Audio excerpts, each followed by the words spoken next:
श्रोता प्रेमियों, मैं राम सागर शास्त्री आप लोगों के समक्ष एक प्रसंग रखने जा रहा हूं, भीष्म सत्संग। देखिए, मानसकार गोस्वामी बाबा तुलसीदास जी ने एक चौपाई लिखी है कि कर्म प्रधान विश्व रचि राखा, अजो जस करई सुतस फल चाखा। संसार में कर्म ही प्रधान है। यहाँ जो जैसा करता है उसे वैसा फल प्राप्त होता है। गीता में लिखा है, अवश्यमेव भोक्तव्यम कृत कर्म शुभाशुभम। शुभ और अशुभ जैसे भी कर्म मनुष्य करता है वैसा ही फल उसे मिलता है। कि जो पातक कायाते होई, बिन भोगते छूटे नहीं कोई। इस शरीर से जो पाप होता है वह पाप मनुष्य को भोगना पड़ता है। आप सभी लोगों ने भीष्म पितामह का नाम सुना होगा, जिन्होंने महाभारत के युद्ध में 10 दिन तक सेनापति का भार संभाला और रोज 10,000 योद्धाओं को मारने का प्रण लिया था। भीष्म पितामह का असली नाम देवव्रत था। पहले ये देव नाम के वसु थे। एक बार 8 वसुवृंद मिलकर वशिष्ठ ऋषि के आश्रम पर गए। वशिष्ठ जी के यहाँ कामधेनु गाय थी, जिससे जो भी कामना करते वह वस्तु तुरंत उपलब्ध हो जाती थी। देव नामक वसु ने उसका चमत्कार देखा, विचार किया इस गाय को चुरा लिया जाए। 7 वसुओं ने गाय चुराने में देव की मदद की। जब गाय को लिए हुए जा रहे थे उसी समय वशिष्ठ जी आ गए। उन्होंने 8 वसुओं को श्राप दे दिया कि तुम्हें मनुष्य रूप में पृथ्वी पर जन्म लेना होगा। वसुओं ने क्षमा मांगी। वशिष्ठ ने कहा, तुम 7 वर्ष जन्म लेते ही मर जाओगे और मुक्त होकर फिर से वश बन जाओगे। परंतु देव ने बड़ा अपराध किया है, इसलिए इसकी मुक्ति सहज में नहीं हो सकती है। कि वह वीर ब्रह्मचारी बनकर भूतल पर नाम कमाएगा, जन्म भर करेगा ब्याह नहीं और नाम पितामह पाएगा। देव का उद्धार सहज में नहीं होगा। या बाल ब्रह्मचारी बनकर आजीवन विवाह नहीं करेगा। उसकी अटल प्रतिज्ञा के आगे भगवान कृष्ण की भी प्रतिज्ञा टूट जाएगी। महाभारत के युद्ध में अपना नाम अमर करने के बाद फिर से 8वां वसु बनेगा। आज वसुओं ने देवताओं को इकट्ठा किया और अपना श्राप सुनाया। देवताओं ने गंगा मां का आह्वान किया। अस्तु गंगा ने वसुओं का उद्धार करने के लिए राजा शांतनु से विवाह कर लिया। वसुओं ने पुत्र के रूप में गंगा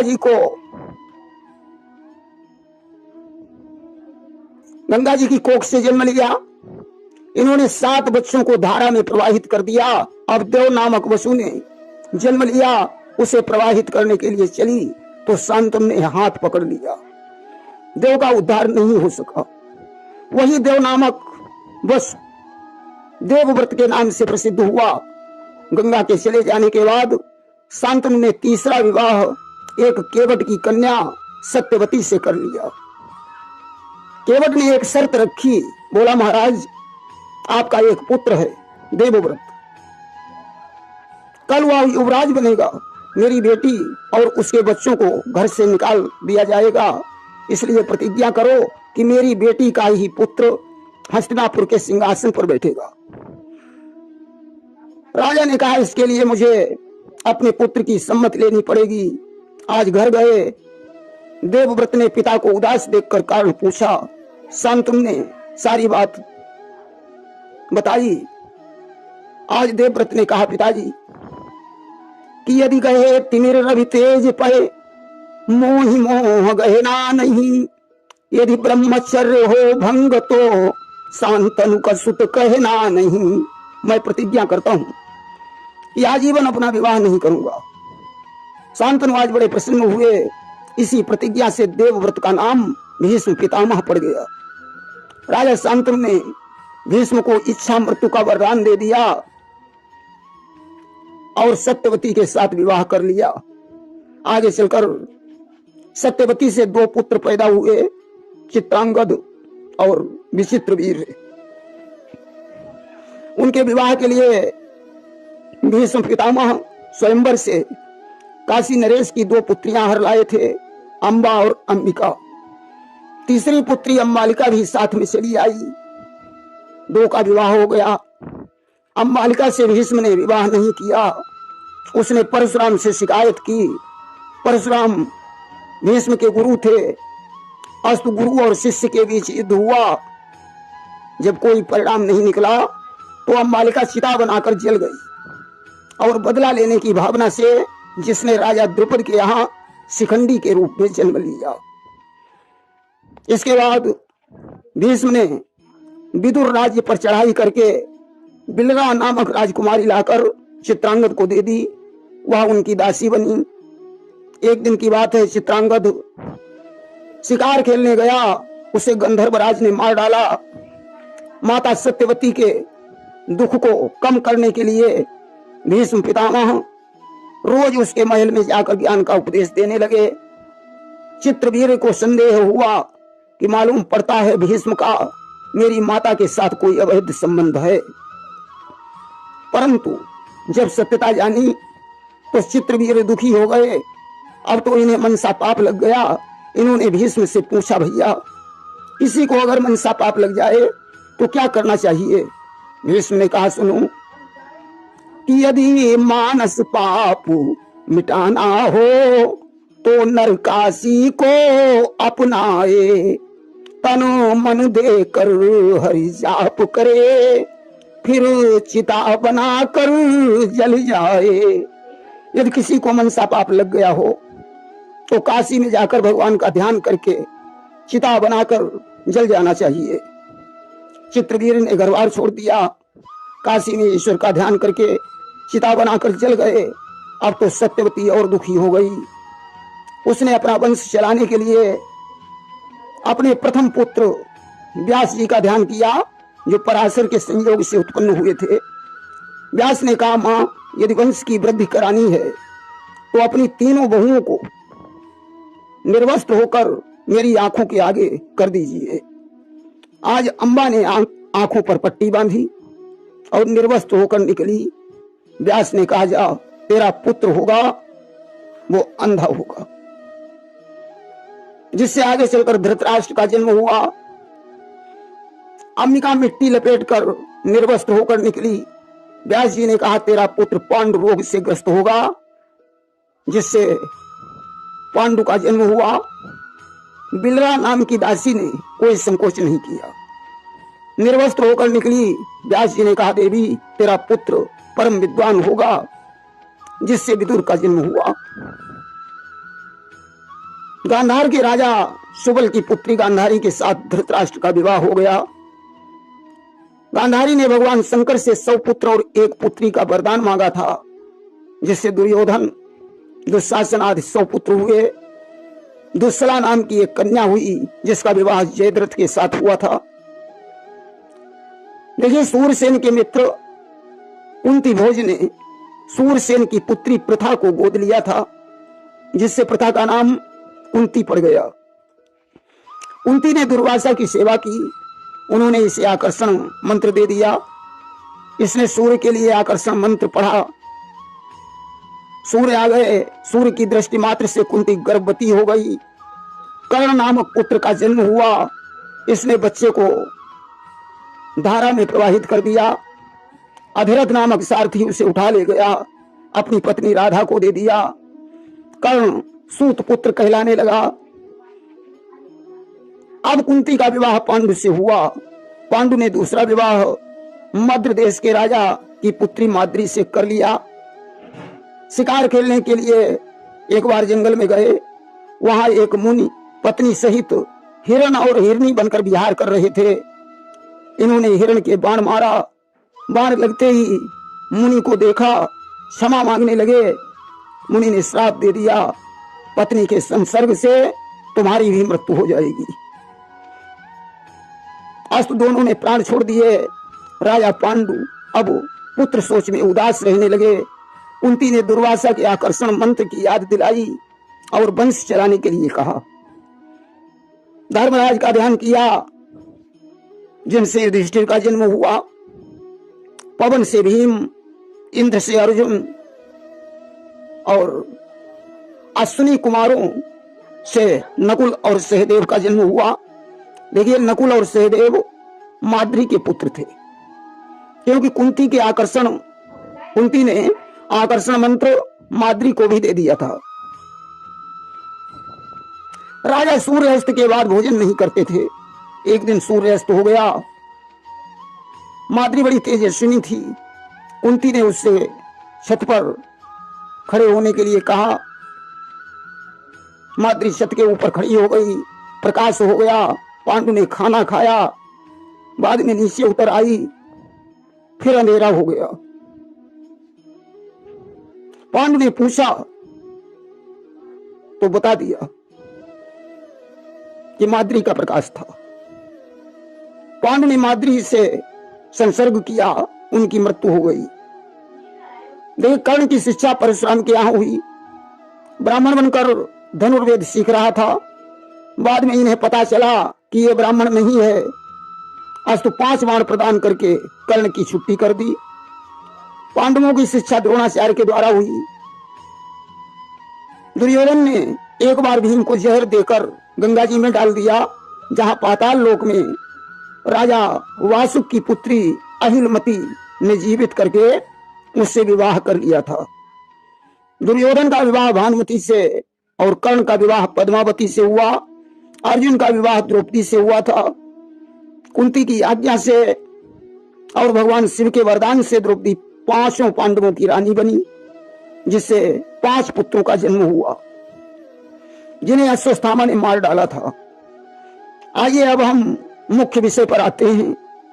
भीष्म पितामह ने एक बार एक जीवित सर्प को धनुष की नोक से उठाकर झरबेरी पर डाल दिया था। उस सर्प के शरीर में सबसे अधिक कांटे चुभे हुए थे। सर्प ने भीष्म को मन ही मन श्राप दे दिया।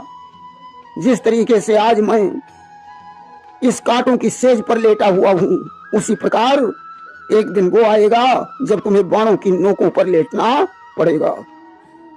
मेरे प्राणांत में जितने दिन लगेंगे, उतने ही दिन तुम्हारे प्राणांत में लगेंगे। सजनों, शांतन के पश्चात भीष्म हस्तिनापुर का शासन कर रहे थे। धीरे धीरे भीष्म 170 वर्ष के हो गए। महाभारत का युद्ध चल रहा है।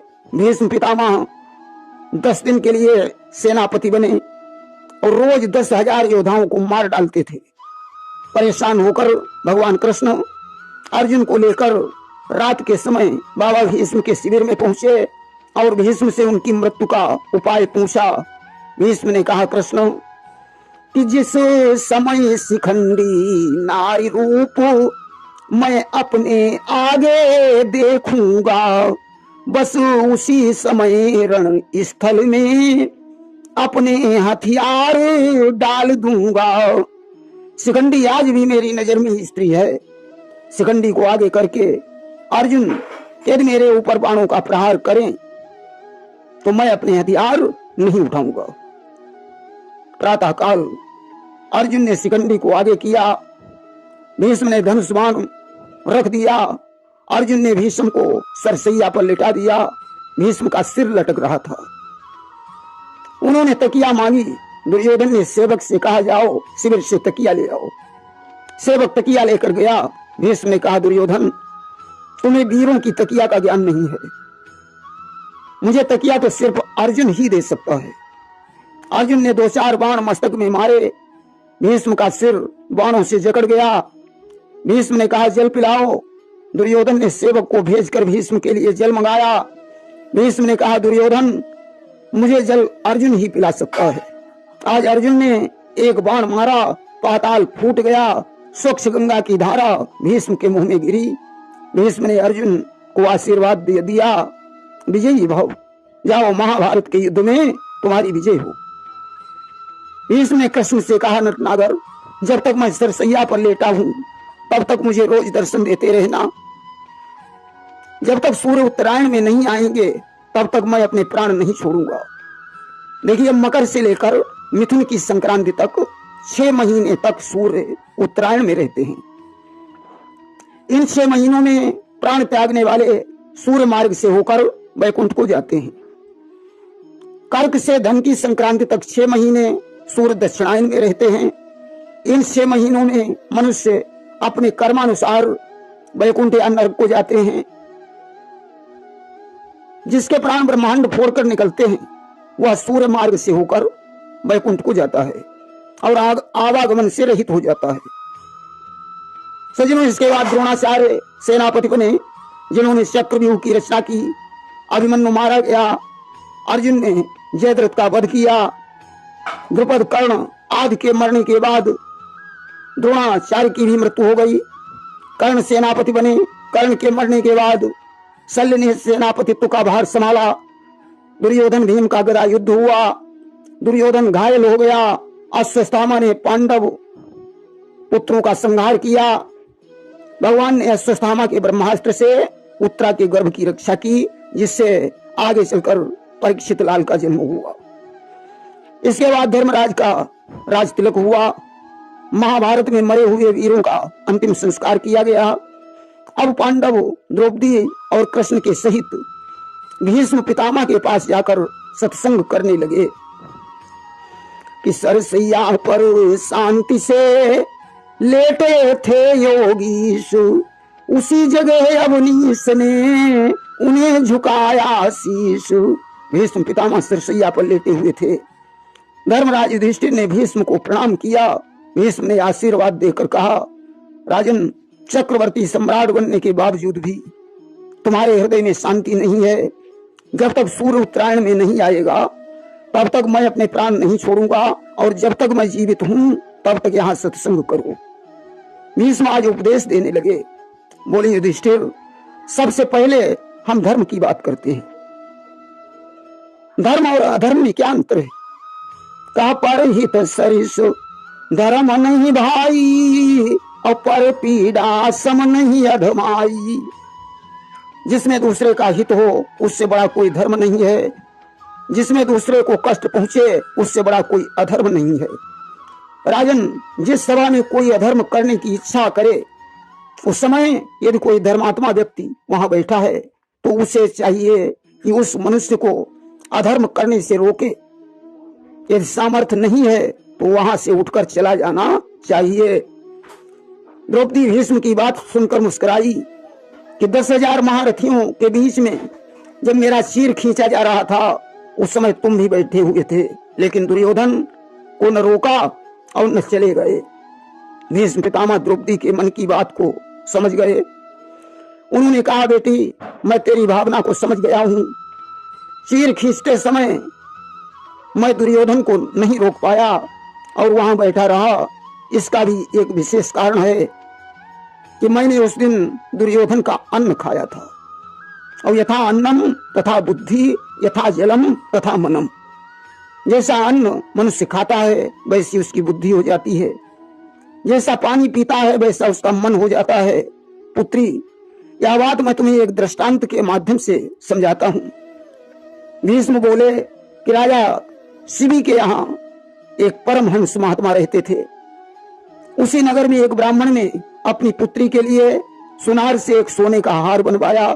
सुनार ने वह हार पीतल का बना दिया। ब्राह्मण की पुत्री जब ससुराल गई तो उसके पति ने उस हार के चक्कर में लड़की को घर से निकाल दिया। ब्राह्मण ने सुनार की शिकायत राजा शिव से की, तो राजा ने उस सुनार का सारा अन्न धन छीन लिया और उसी अन्न से उन्होंने भोजन बनवाया। परमहंस जी ने जब वो भोजन किया तो उनकी बुद्धि बदल गई। उन्होंने खूंटी पर टंगा हुआ रानी का हार देखा, मौका मिला, हार झोली में रख लिया। इसके बाद महात्मा जी ने 3 दिन का उपवास किया। बुद्धि सही हो गई। महात्मा जी ने वो हार ले जाकर खूंटी में जहां का तहां टांग दिया। अब राजा ने पंडितों से पूछा कि आखिर ऐसा क्यों हुआ। महात्मा जी ने पहले हार चुराया, बाद में खूंटी पर टांग दिया। पंडितों ने कहा, राजन, यह सुनार के अन्न का प्रभाव था। जो महात्मा जी ने हार चुराया उपवास करने के बाद बुद्धि शुद्ध हुई तो उन्होंने हार टांग दिया। भीष्म ने कहा, बेटी मैंने भी उस दिन दुर्योधन का अन्न खाया था, इसलिए मेरी बुद्धि भी दुर्योधन की तरह हो गई थी। भीष्म ने धर्मराज को बताया कि जो साम दाम भय भेद चारों नीतियों को जानते हैं और प्रजा को पुत्र के समान समझते हैं, वही सच्चे राजा हैं। कि जा सुराज प्रिय प्रजा दुखारी, असो नप अवश्य नरक अधिकारी। जिस राजा के राज्य में प्रजा दुखी रहती है वह राजा नरकगामी होता है। बताया ब्रह्मचर्य गृहस्थ वानप्रस्थ के बाद मनुष्य को संन्यास ले लेना चाहिए। कि चौथे पन जाई नप कानन, चौथेपन में भगवान का भजन करना चाहिए। बताया कालिनेम की पुत्री वृंदा का नाम सुना होगा। वृंदा का पति जालंधर था। वृंदा परम सती थी। विष्णु ने उसके सतीत्व को नष्ट किया और जालंधर भगवान शंकर के हाथों से मारा गया। वृंदा ने साप से भगवान को शालिग्राम बना दिया और वृंदा तुलसी बनी। कि तुलसी वृंदा रूप है, हरि हैं शालिग्राम, सिर पर धरते हैं उसे अब तक लीला धाम। भीष्म ने कहा, काशी को परम पवित्र तीर्थ माना जाता है और 3 वर्ष तक जो करे काशी में स्नान, इसमें कोई शक नहीं हो उसका निर्वाण। काशी में मरने से मोक्ष प्राप्त होता है। बताया एक बार राजा सगर ने 100वां यज्ञ करना चाहा। इंद्र ने घोड़ा चुरा लिया, कपिल मुनि के आश्रम पर बांध दिया। राजा सगर के पुत्रों ने जमीन खोदी, कपिल का आश्रम निकला, घोड़ा वहां बना पाया तो गाली गलौज किया। कपिल ने नेत्र खोले, 60,000 पुत्र जलकर भस्म हो गए। उनके वंशज भगीरथ ने तपस्या करके गंगा जी को पृथ्वी पर अवतरित किया और अपने पुरखों का उद्धार किया। कि दरस परस और मज्जन पाना, हर ही पाप का भेद पुराना। गंगा जी के दर्शन मात्र से मनुष्यों के समस्त पाप नष्ट हो जाते हैं। एक बार एक गाय को सिंह ने घेर लिया। गाय ने कहा, मैं बछड़े को दूध पिलाकर वापस आ जाऊंगी। गाय ने सत्य का पालन किया, सिंह ने उसे आजाद कर दिया। बताया मुदगल ऋषि शीला बीनकर अन्न जोड़ते थे और 15वें दिन भंडारा करते थे। 60,000 शिष्यों को सहित दुर्वासा को भोजन करवाया और स्वयं उनकी जूठन खाकर जल पिया। इससे उन्हें वैकुंठ लोक प्राप्त हो गया। बताया राजा शिव की परीक्षा लेने के लिए इंद्रबाज बने, अग्नि को कबूतर बनाया, कबूतर पर बाज झपटा, कबूतर शिव की गोद में गिरा। राजा ने उस कबूतर के बराबर अपना मांस देना स्वीकार किया। दोनों देवता प्रसन्न होकर वरदान देकर चले गए। बताया एक बहेलिये ने कबूतरी को पकड़ लिया। कबूतर दुखी हो गया। कबूतरी बोली, बहेलिया आतिथ्य है, इसकी सेवा करना ही परम धर्म है। कबूतर ने आग में जलकर अपना प्राणांत कर दिया। उसने कबूतरी को छोड़ दिया, वह भी आग में जलकर मर गई। बहेलिया दुखी हो गया, तपस्या करने चला गया और इधर उन दोनों के लिए स्वर्ग से विमान आया। कबूतर और कबूतरी दोनों दिव्य रूप में होकर स्वर्ग को चले गए। जाजुल ऋषि बड़े तपस्वी थे। उनकी जटाओं में पक्षियों ने अपना घर बना लिया। अब तो इन्हें बड़ा घमंड आ गया कि मैं बहुत बड़ा तपस्वी हूँ। आकाशवाणी हुई, तुमसे बड़ा तपस्वी तुलाराम बनिया है। जाजुल तुलाराम के पास पहुंचे। तुलाराम ने कहा, मैं कोई तपस्वी नहीं हूँ, तराजू पकड़कर कम नहीं तोलता हूँ, मौका मिलता है तो भगवान का भजन करता हूँ, मुझे किसी प्रकार का घमंड नहीं है। कि तुलाराम ने जब दिया इस प्रकार उपदेश, दूर हुआ तब ज्ञान से ऋषि का आत्म कलेश। बताया एक बार नहुस जब इंद्र बना तो इससे घमंड आ गया। इंद्राणी से मिलने के लिए संदेश भेज दिया। इंद्राणी ने कहा, राजन आपका स्वागत है, पालकी में बैठकर आइए, परंतु पालकी में कहारों की जगह ब्राह्मण मचे होने चाहिए। नहुस ने अगस्त आदि ऋषियों को पालकी में मचा दिया। जल्दी चलो जल्दी चलो, इसलिए सर्प सर्प कह रहा था। अगस्त ने श्राप दे दिया, जा तू सर्प हो जा। अस्तु राजा सर्प हो गया। इसी तरीके से भीष्म ने धर्म की महिमा, राजधर्म, वर्णाश्रम, तुलसी चरित्र, काशी महात्म्य, गंगा अवतरण, सत्य की महिमा, दान का महात्म्य, दया का महात्म्य, अतिथि सत्कार, अभिमान का त्याग आदि का वर्णन किया। इस तरीके से भीष्म का आज सत्संग पूरा हुआ। किसी तरह सत्संग में आया फागुन मास, भीष्म भक्त कहने लगे सुनिए जगन निवास। अब तो फागुन का महीना आ गया। भीष्म पितामह ने कृष्ण से कहा, अब मैं आपके भरोसे पर शरीर छोड़ना चाहता हूँ। यहाँ तो आपने मुझे भुला दिया, परंतु वहां मुझे अपना लेना। कृष्ण की आंखों में आंसू भर आए। उन्होंने कहा, भीष्म तुम स्वयं ही स्वर्ग के अधिकारी हो। कि शांति सहित हरिओम कहे कर कृष्ण को प्रणाम, भारत के श्रृंगार वे जा पहुंचे सुरधाम। आज कृष्ण का स्मरण करते हुए बाबा भीष्म ने अपने शरीर को छोड़ दिया और स्वर्ग के अधिकारी बन गए। पांडवों ने विलाप किया। इसके बाद धर्मराज ने दिग्विजय की। प्रेम से बोलिए वृंदावन बिहारी लाल की जय।